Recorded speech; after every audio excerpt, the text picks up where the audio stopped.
Wanted to do a quick review on the Db9 diamondback 9mm concealed carry pistol.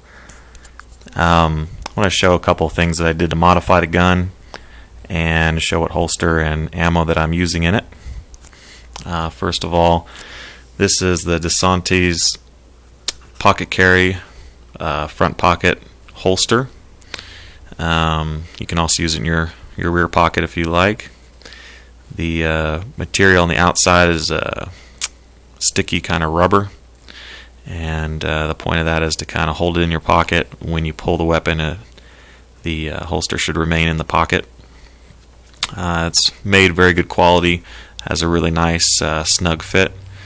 I'll show you that now.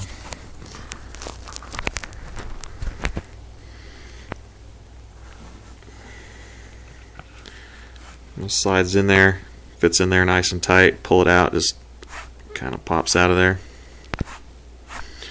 On the back side, covers the sights, protects the sights in there. Basically, it's going to protect that whole blued slide from getting worn out. The front comes down just a little bit there out of it, but that's fine. Just kind of helps give it a nice smooth transition and contour. And it completely protects your trigger and does not cover or depress the mag release. I was able to find this on eBay for $20. And as far as the ammo that I'm shooting through it, the manufacturer requests that you do not use any plus P ammo in it. And if you do so, it voids the warranty. With that being said, I shoot the Halo point, or the USM 4 9mm plus P round in this weapon. It's kind of a unique round. The reason I feel it's safe to shoot the plus P's in these is this round, although it's a higher pressure round, the projectile itself is actually only 50 grains, so it's not putting a lot of stress on the gun. They cite in the manual that the reason you don't shoot plus P in it is something to do with the slide, wear, some sort of issue on the slide. So when I shot these compared to regular non-plus P rounds, the recoil didn't seem to be much higher. I think that's because the round is so light.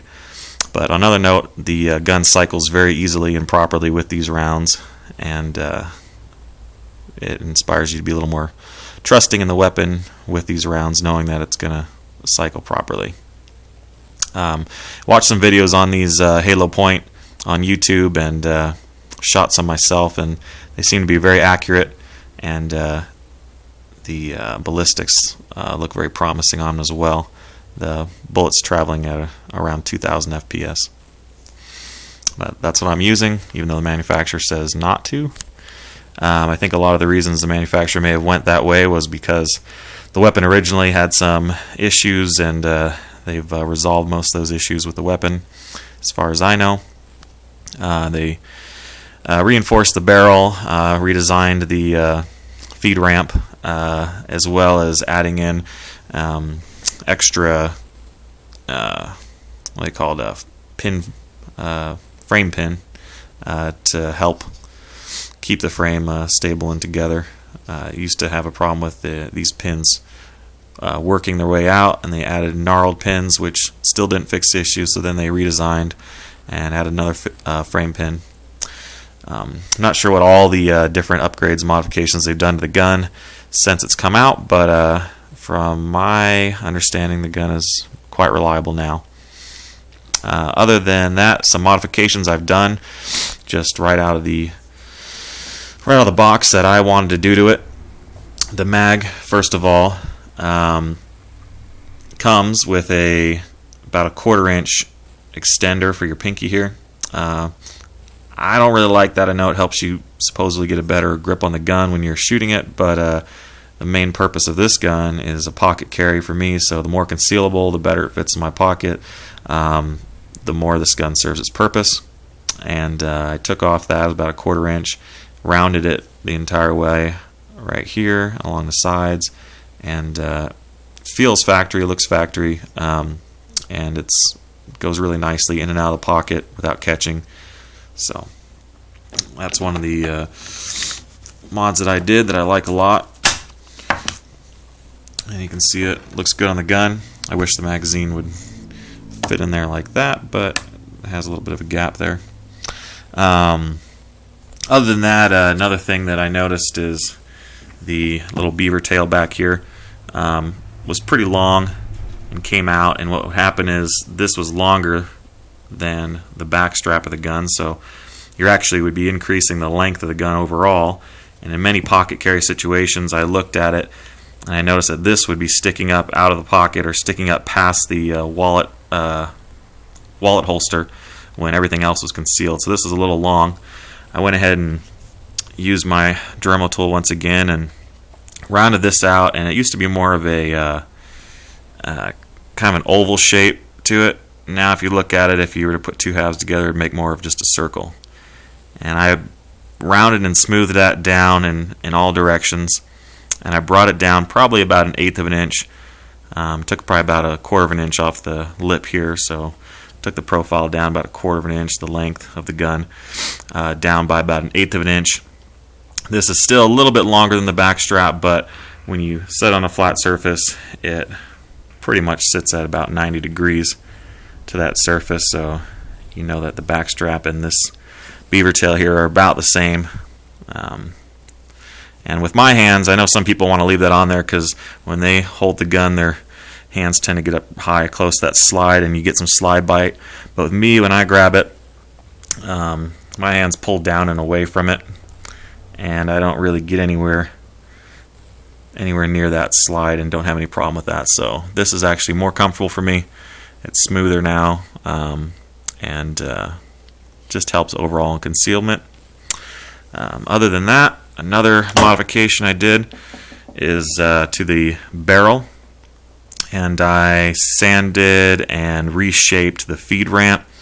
Basically the issue that I was noticing, I don't know if it was really causing much of a problem or not, but the feed ramp had a trough in it that was made for the round to ride up and into the chamber, but the trough was too narrow, and the size of the round and the hollow point and the shell as it was going up in there would actually ride on the edges of that trough. So I took the edges and wore those down and made it into one smooth trough, and then high polished that and the entryway.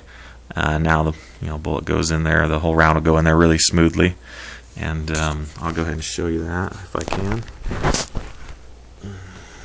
Take down the gun, the easiest way I found to do it is to pull back on the slide and then pull down the pins, let the slide go forward,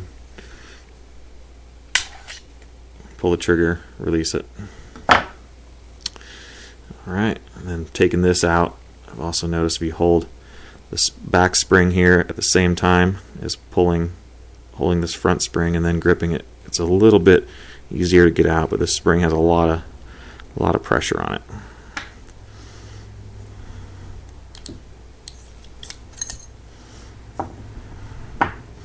Okay, so now you look at that. It's got a nice high polish. I don't know how well I can show it. It originally has that notch there, as you can see. Came that way. So I didn't really cut it in any deeper or anything like that. I just took the edges and filed those edges down and widened that trough, giving it a smoother overall transition, and the entryway all the way around gave it a high buff and polish.